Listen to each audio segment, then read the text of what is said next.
GC News, Mema Via Aquaba, had the latest and hot news in Kwa Annan, Bramo. Now, so we are subscribe to the channel via Modia say over subscribe. Your way and say over click the subscribe button. Now, what belly notification when it's a new video, I be uploading. When the first person I was at a video, after so we are now, one like video, give us a thumbs up, nothing. Share my offer so now when you be here now when you are echo. I think you more a year and seminar. A year Hopeson Adorye movement for change of Kumasi audience and get to that. In name a year Akufo Addo by a year Gyamfi. One day book be able to have one thing. I have finished a party document. Now a Muslim no a papa. To say poor one of boss one a big year Marco. To say do what one of so city. Brugona so and them come where and when I hear Hopeson Adorye a blue sunset wing in the house. Na aye semene tetemara yekuti aye Hopeson Adorye sede wode aye sanse wonyina eduga yiti aye ensema Hopeson eduga ntiro Kweku alleges bi no de dombo ka ho na fe de aba be dan kwa bozi adombo be best package debate okumasia ama fe omo ba out I say ye need tradition be a great friend no dan kwa bozi adombo eti the tradition is UP eti so mo prepare sade we are. Was it to our foremost king Ofori Penny? The progeny spread across the world, for whom and to whom alone this sacred document is prepared. Edi mani pabako. Yadi mani pabako. Eti no mo ye nyina ne se me se unya tam na ukomu a. Omo mma, omo nananom, omo ayenwo omo. Omo pesi kan gu ho. Eti omo ba beye ye kan say the movers and shakers of this country. Benyeska. Omu benyeska ma asemo omu beka no eno ana obi ahoga na obefa buku e na senate na Osafo Marfo ba no ewum na di wo mu no ani ni look me se onya bra niam omo chocho omo execute no one by one asosidi bebre ebi nso is in progress so wow what's it currently 1 2 3 4 5 fifth paragraph currently with Nana in total control of the whole entity of Ghana. We have a duty. Nana Akufo Addo, yeah. Okay. We have a duty to ensure that we take over the commanding height of the essential fabrics of the country, in order that even in the event that Nana leaves the scene after the mandatory 8 years, the sons and daughters of Otchere will be firmly secured and such control, both financially and economically, that we can no longer be ignored in the battle to control the destiny of Ghana. Now, what a year American last forward honum na media do nesi honum. The 9th paragraph, met mama soft copy, don't worry. The 9th paragraph was it although the Ashanti group within the current NPP is gearing itself to take over the party after Nana's tenure in 2024.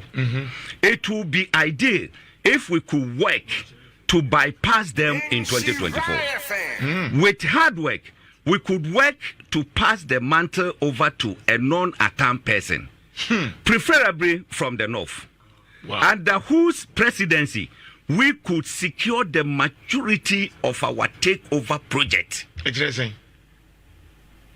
Sir, Nana time over here. Asante for boy who say take over from them. Which is Nkai Alan. Who's a 5? Okay. Alan Kyeremanteng, Kwabena Agyapong, Boakye Agyarko, Aremeyaw Afriyie 5 from Ashanti region. Okay. Possibly a mubako a betima winning. Right. Eti womo modern say womo peye dwumaden na womo de atwa Asante for no ho. Na womo fama obi a wonye Asante non-account person. Na mom womo pe obi ofri north. Na sadi padba ana sa project ye omu ye ebetima ye solid omu be secure because na next time no omu ntimi wie ni nyina. Look, in this document what hu sa list here wo hu ehia nyina for record ne sa Agyapade epie tambe epie before 2019 2019 sa ayi nyina companies nyina ye mining companies wenum nyina mining companies in Gwaho 332 mining companies anom de bede yati to mu na ya galamsey no wuti waso mu bede my we na me ka chiro bukunim yati se o de me sama ka Joseph me nitro What the Mammy fan free? And the Adansi South. Just a district, baby. I get two a yina. So, part of project, Mammy, now me and Shenwo, Yinimuna, Serge Padie, Kofimi, Sabukuno. Me who abana me say ba wo twam the way see quicker bomb na say si so pepper is only me brass senate appointment no a brass senate appointment ni buy no na nana matibuku no ho asem abana mfin say yes some kind of propaganda but senate issue no buy no anti and me tie see all can we should choose somebody from the north whatever say click my adwene si so be because whoever wrote his crana abem. Yes, any background why a prophet too. Say you will be for pa and the trust and woman with ya. Young call any panel. What I know your board. Mammy, overreacted, don't overreact. Nippon of Fro, no Gajan say, Bukitami. It's on some funny dear. Overreact. Funny dear. Share banking sector. Yeah. The way Muya, yes, as you say, you go. The indigenous banks in the you know has you. No more the apps our Eco Bank or GCP Bank was he. Mina make a throw. Any now has he. Miss or more prania or more school. I know a park was in doom, dear woman. Park was in doom, dear woman. Did you now? Ye can't say. Yes, so be our school, dear pan. We done and want to know the money. Tell me, be as is so engaging the pan. Hey, me who Kennedy Agyapong in the party. The party, okay. Well, I heard in here the political terrain. Okay. Know about the party. Mami Kotu baby kitwabi. Was it the youth and women's wing of our party remain our weakest link? Every effort must therefore be made to get our national organizer to fill in the gap. Same apply to getting Owusu to assist the women's wing. Yeah, Akoto about 2020. Once a next Owusu ne constituency. No one nam north, no one nam voter, no one nam as some way throw her and then one implementing. This came out 2019. So, Eti Edina Mua, Kennedy Agyapong, dear, has he? Me pese, Sammy Ogudia. Hey, Sammy Ogu. Was it? Sammy is a very good material with excellent political prospect. His loyalty to Nana should be acknowledged to encourage him to repeat his 2016 effort of getting the grounds to mobilize the youth. It is imperative, however, to watch his seemingly rift with Kojo Kyeremanteng. Hey. His loyalty beyond the term of Nana cannot be guaranteed. Hence, he needs to go all out and prop up Kojo Kyeremanteng in a subtle way. You say Kojo is useless, is he? That's right. So many times. Once I graft up all because of presidential ambition. Oh, are you getting it? Now, Brother Sammy Ukua, the dinner was so chain. Kojo Kyeremanteng. You can't say John Bodu. It is perhaps not good to admit publicly, but his performance has been short of all past general secretaries. Going forward, we should manage the level of competence which faces us as serious political party. His actions and inactions are complete definition of wealth accumulation agenda. His what do you mean? His embarrassing state. Where the blatant? His blatant involvement in galamsey. Good. His blatant involvement in galamsey in the Wasa, if found, could be an embarrassing state of affair. Wow.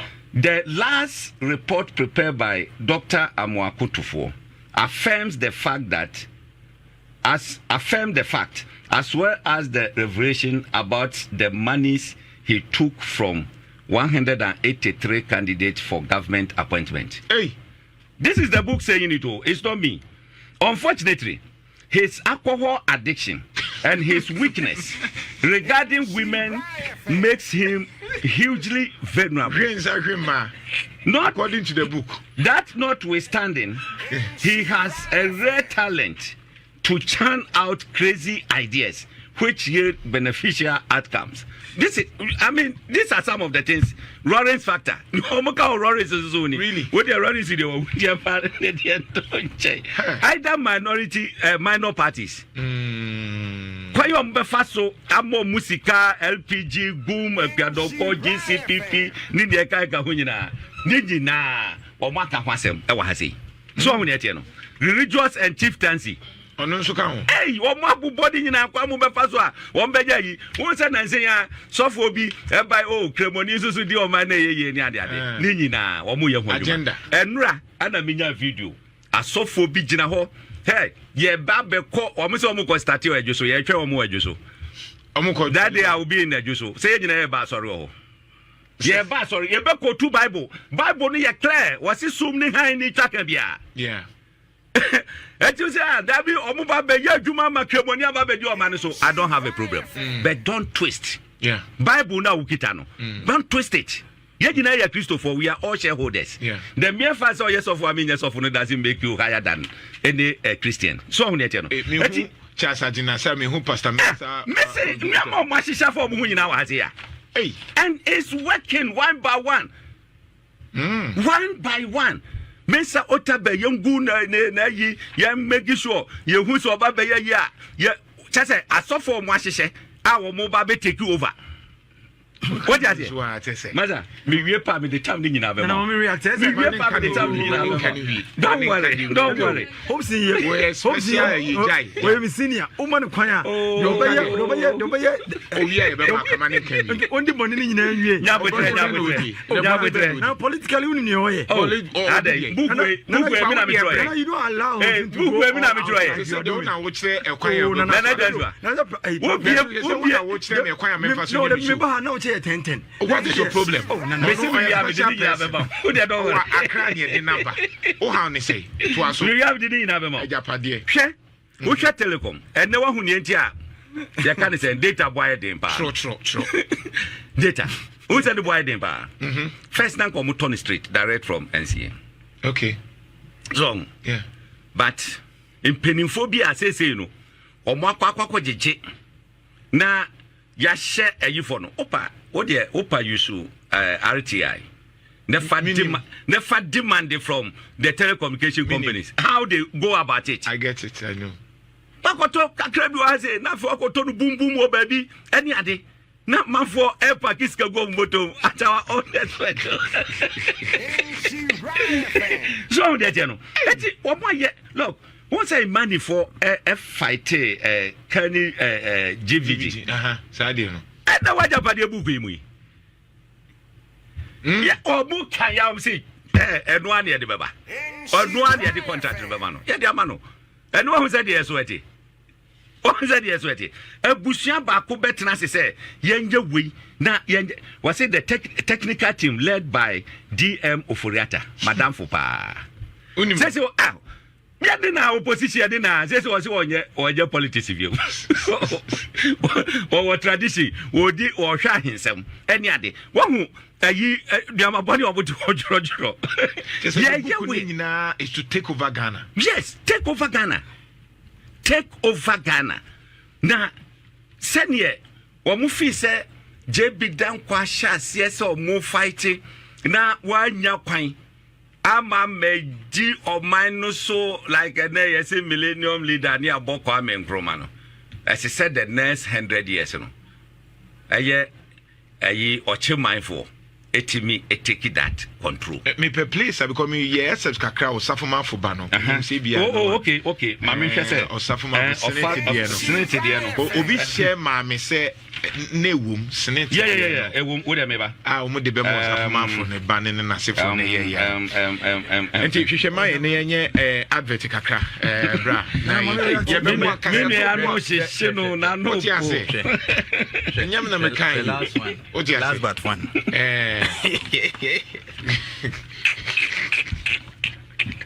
And you're my uncle. No more to make us. I keep you have milk soup. And the money pound would know. Money and would be easy though. Money away and then Officer.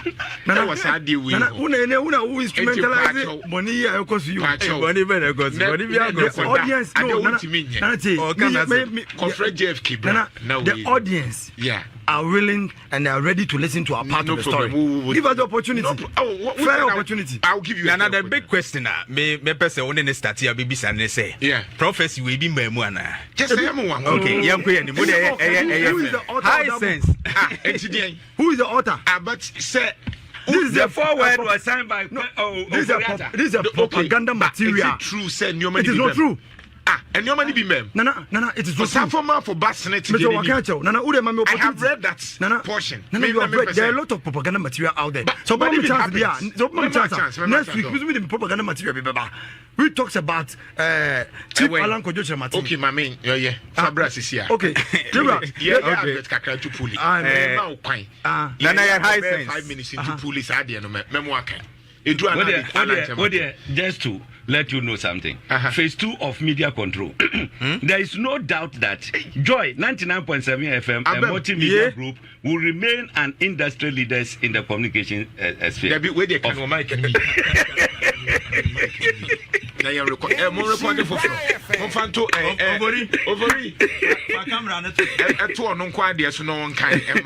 What's it? Joy Abem. What's it? Yeah. Phase 2 of media control. Now, before then, with them, I'm phase 1. What's it? Owusu on closure of opposition media. We score Owusu 70% for execution of agenda to close down pro-NDC radio and television stations. While we praise her for closing media entities such as Radio SYZ, Capital Radio, Muntie FM, and many more, she scores some low marks in the implementation of strategy.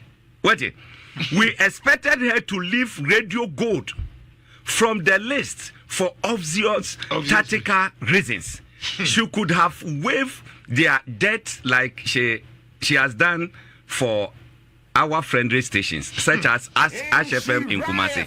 She could have been fired for the avoidable backlash in the strategy, but for her long-standing role in Nana's protege. Now, phase 2, no, Muntiu. Was it there is no okay? There is no doubt that Joy 99.7 FM and multimedia group will remain an industry leaders in the communication sphere of the country, right? While relying on them as a veritable ally. Anti-NPP agenda by some of their staff does not pretend well for us, pretend well for us. That's NPP. That's right. NPP. Was it Omu Owusu multimedia? Next, so individuals be Omua. Was it we were left with no choice but to have used our voice to threaten Manasseh Azuri Awuni. Wow. While his publication on the past inured to our political benefit. Wow. He has overstretched himself in his attempt to assume an air of neutrality. He was influential to our historic victory, but his constant attack on government culminating into a militia documentary. Yeah. Was into the militia documentary was most unfortunate. I remember. Let's just say, once said those days, you can say Manasseh, because yen ye ko peke, why ye omo ayi what is the name? In confirm we to ko yen Jida document, you know. Yen ye ko peke. Samira na mu opposition. Near opposition, young patriot, myself, John Kuma, Richie Nyama, Titus Grove, Admagweb. That one, let me confess. Ye timi pisika eko kutua manipano. I no release document in my because now you're classified. Dear document anka Jida document na eba ye de abuga pelos and why call prison. Once a time I bet to abonte no multimedia fan is serious. Okay. And Manasseh was doing further a publication. In fact, no Kotia bind that time. Boakye Mahama. I don't know Omoke.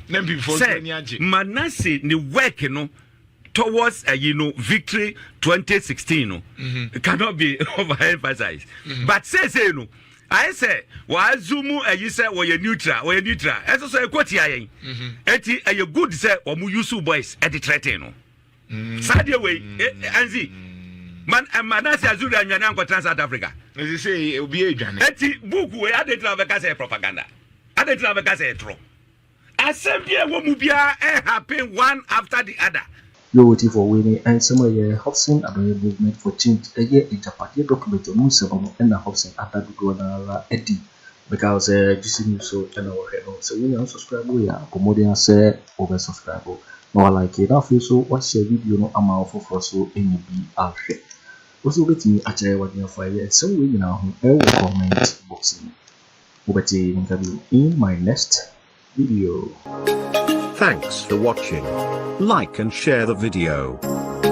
You can also drop your comment. Please don't forget to subscribe. Click on the bell to turn on the notification.